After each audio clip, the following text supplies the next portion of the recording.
Welcome to the Talk Like a Leader podcast, where we explore the mindset, skill set, and habit set of leadership communication.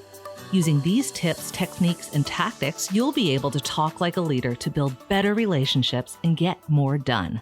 Your host is Guy Harris, who has more than 20 years of combined professional and military experience in consulting, coaching, and training in areas like team and interaction dynamics, communication strategies and tactics, as well as emotional intelligence.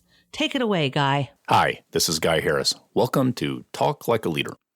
This week's episode is titled, Have the Difficult Conversation. You know, most of us, just as human beings, let's forget about the leadership context for a minute and just think about human interaction, human relationship, human dynamics.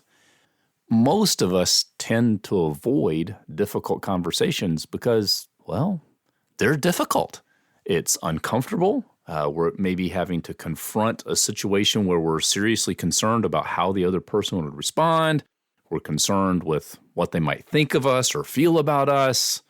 And frankly, we build up this big fear or concern about how a situation is going to turn out rather than just deal with it.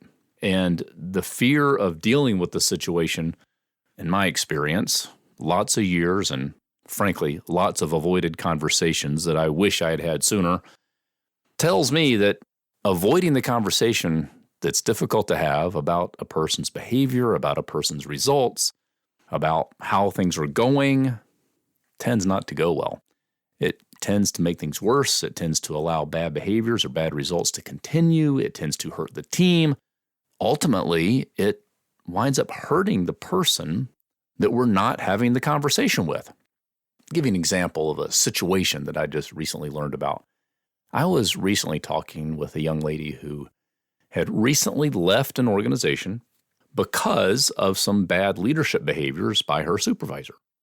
Turns out that throughout the organization, several people had left, 3 or 4, maybe 5, something like that, had over time, over the course of months or maybe a year, had left the organization because of this leader's behaviors.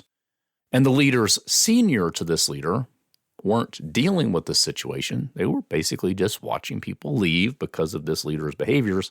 And through exit interviews and coaching conversations with team members and things like that, building a case for how they could reorganize the structure of the organization. And then they're doing all kinds of gyrations and structural changes and having consultants engage with them and basically just avoiding having the difficult conversation with this leader and looking for ways to, I would say from their perspective, gently deal with the issue.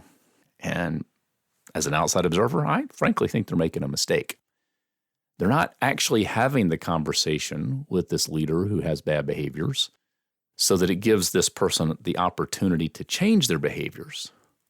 They're basically looking to restructure, maybe create a situation where this person's passed over for promotion, all kinds of things that are gyrations and avoidance behaviors, rather than let's just have the conversation. Now, I understand that there are all kinds of potential labor law issues, and I'm not suggesting that we just be a jerk and go in and yell at people and call it a difficult conversation for the purpose of being rude to the person. I am saying that we need to have the conversation with people. When their behaviors don't meet what needs to happen in the organization and the results aren't what they need to be, we need to have a conversation and give them a chance to fix it. Avoiding the conversation is often about our own discomfort, really more than about making the situation or making the organization better.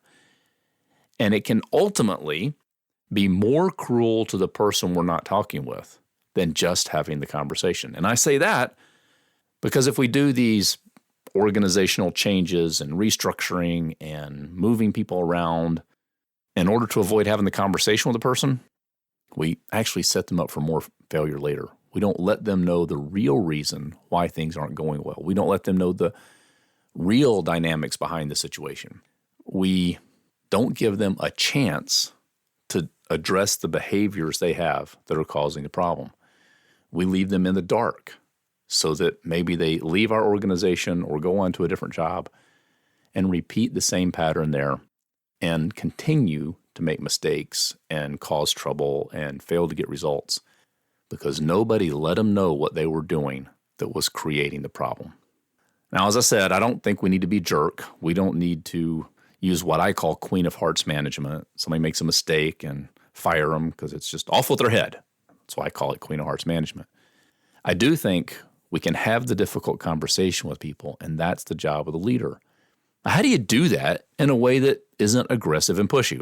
Actually, there are a number of episodes in the Talk Like a Leader podcast history in the library about how to have coaching conversations, how to talk about behavior, how to address conflicts, and all of those, I think, are relevant to the topic I'm talking about today.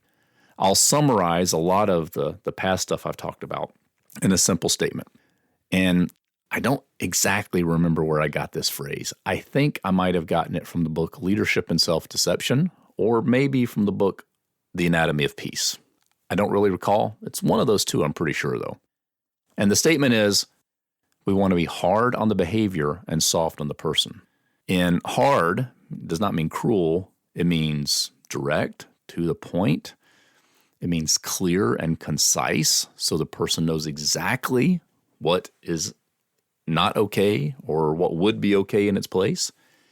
And we want to do it in a way that respects and honors the person's emotions, treats them in a respectful way, gives them the opportunity to take charge of their own future, those kinds of things. And one of the ways you can do that, one of the key things I think is important is, again, hard on the behavior. So focus on the behavior itself, not the person, and create a picture of the changed future. Spend more time talking about what the future could look like. Stay focused on what is okay more than what's not okay. Work with the person to help them get a very clear picture in mind of what a better future would look like in terms of behavior, results, interaction dynamics, whatever the particular situation is. And give them the opportunity, the chance to take charge of their future. Beware of changing things in the background, restructuring, doing all kinds of documentation and backup. Do I believe that documentation, if you have to address a performance issue and potentially let a person go, is important? Absolutely, I believe the documentation is important. What I'd suggest is the documentation is secondary to having a conversation with a person. Yeah, you need to document the behavior. Yeah, you need to document the conversations. More importantly, rather than building a case to get rid of the person, I would say engage with the person and give them a chance to take charge of things. Give them a chance to understand where they stand so they can fix it. And then if they don't, because you've had the conversation with them and you've documented it, then you're probably in a position to talk about either restructuring or moving them to someplace else or possibly terminating their employment. Key here is have the conversation with the person. Have the difficult conversation. Have the courage to engage with that person and trust them enough that they can handle the truth so that you can move forward.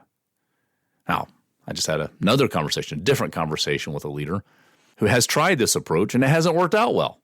And to that, I'll say, you know what? I can't promise anything will work well with human beings. We are a dynamic and messy lot as humans. We have biases, we have emotional filters that maybe we don't even understand. And so, yeah, you can engage with a person in a forthright and honest way, and it can go badly. I acknowledge that. What I think, though, is failing to engage with a person has a higher probability of working out badly than actually engaging with a person, doing it in a respectful and honest way improves the odds that things are going to go well. Will having the conversation guarantee a good outcome? No, not necessarily. Not having the difficult conversation almost guarantees the problem doesn't get fixed. So if you want to fix a problem, behavior problem, result problem, interaction problem, something going badly on your team, have the courage to have the difficult conversation. If you do that, you can talk like a leader. This has been the Talk Like a Leader podcast. You can listen to this show every week wherever you get your podcast. If you haven't, be sure to subscribe so you never miss an episode. I'm Guy Harris, and thanks for listening.